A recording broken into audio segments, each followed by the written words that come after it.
Hello. I wanted to talk about this subject a long time ago, but I never really decided myself to actually do a video, but we're gonna do it. So I hope you're doing well. Me, everything's good. And today I wanted to talk about the human's attachment for sufferness and chaos. So sometimes I ask myself, because I have self-destructing behavior, that why do you really hurt yourself? Is it really because you find it fair, because you have such a low self-esteem of yourself? Or is it also because you want to take control of your sufferness? That means that we are born, and nature is gonna decide for you what you're gonna endure, and sometimes you are even born sick, and that means that your whole life you're gonna suffer. So no matter what, if you are a human, nature gonna makes you suffer. So at least with self-destroying and self-hurting behavior, you can decide to control a certain amount of your sufferness. And this is a really interesting point, because that proves that humanity actually also, I ask sometimes myself, why do we still fighting? Why do we still destroying? And why are we so curious of chaos and destruction?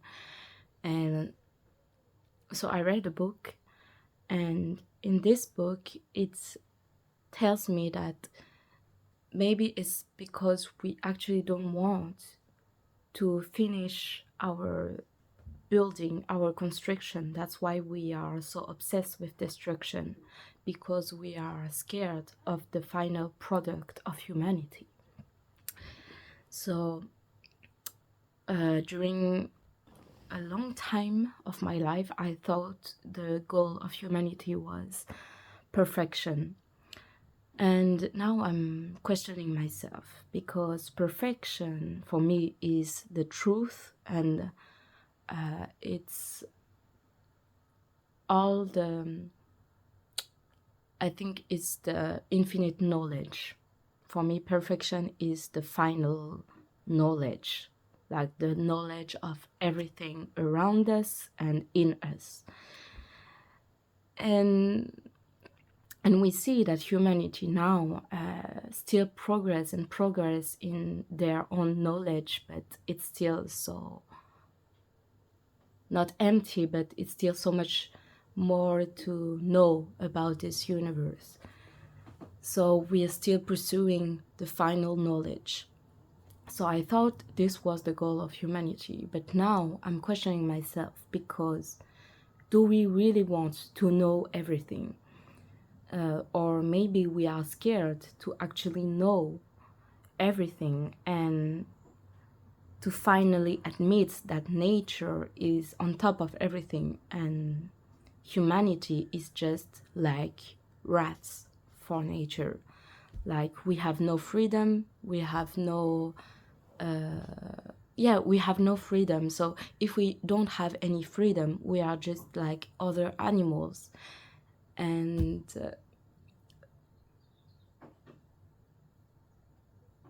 sorry, I lose myself. But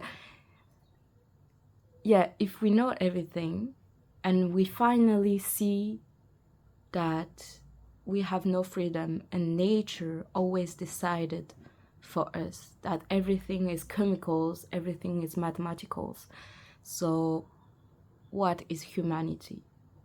You know, maybe we are scared of this because we don't want to see ourselves as same as rats for nature.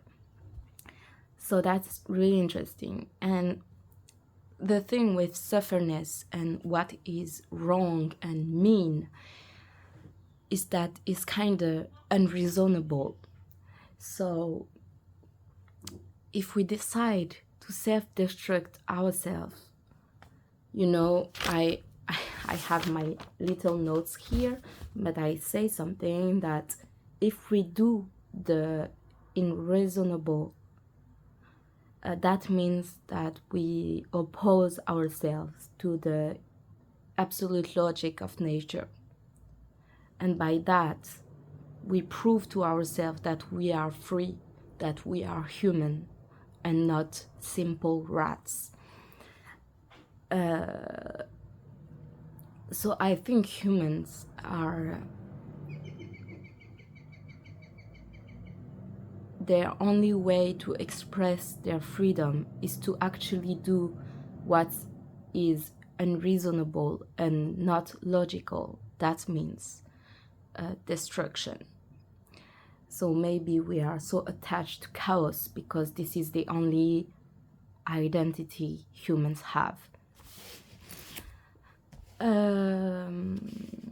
So now I wanted to show you this book.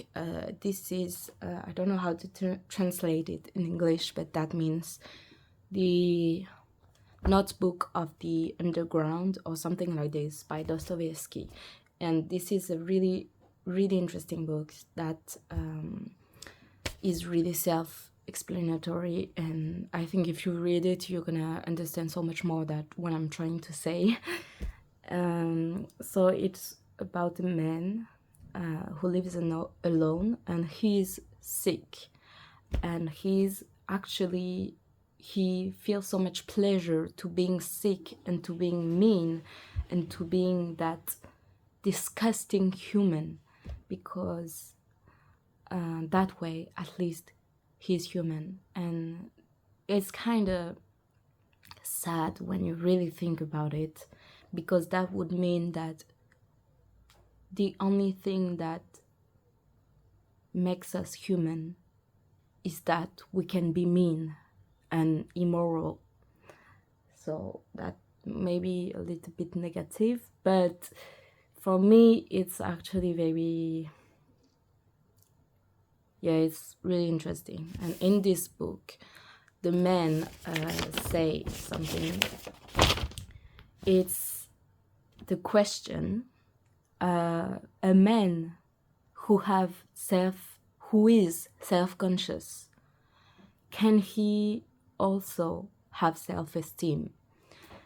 So in this book this is not really a question, it's kind of like, of course not, he cannot have self-esteem, because if you are self-conscious, that means that you are conscious that you're just a rat, that you have no freedom, and that everything you do is predicted by nature already.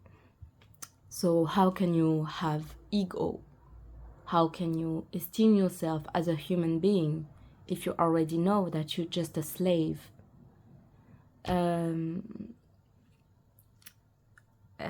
yeah, that really makes me think about my own situation when I am born with a physical disease, which is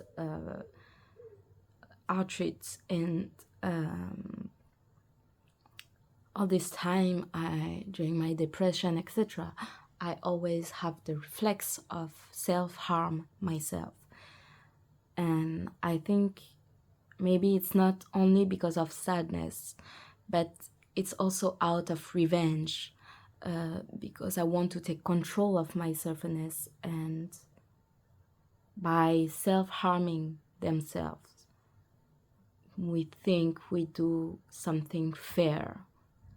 And because nature is our enemy, and nature decided to put us into sufferingness and into chaos and into sadness. So self-harming ourselves is what is unreasonable and what nature can't predict. So it's a self-expression of our freedom, and we feel pleasure by doing this because we feel like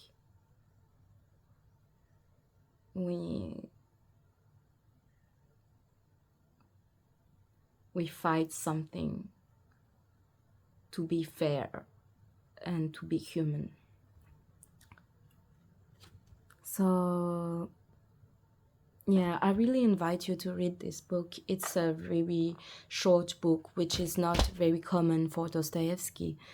He only does like this book, and the other is the chess player or the player, and it's really short book, easy to read, so interesting. And yes, I hope you enjoyed the video. It's quite long now, but if you have any thought on this, I would really enjoy to hear about it. And yeah, that's it. Have a nice day. Bye bye.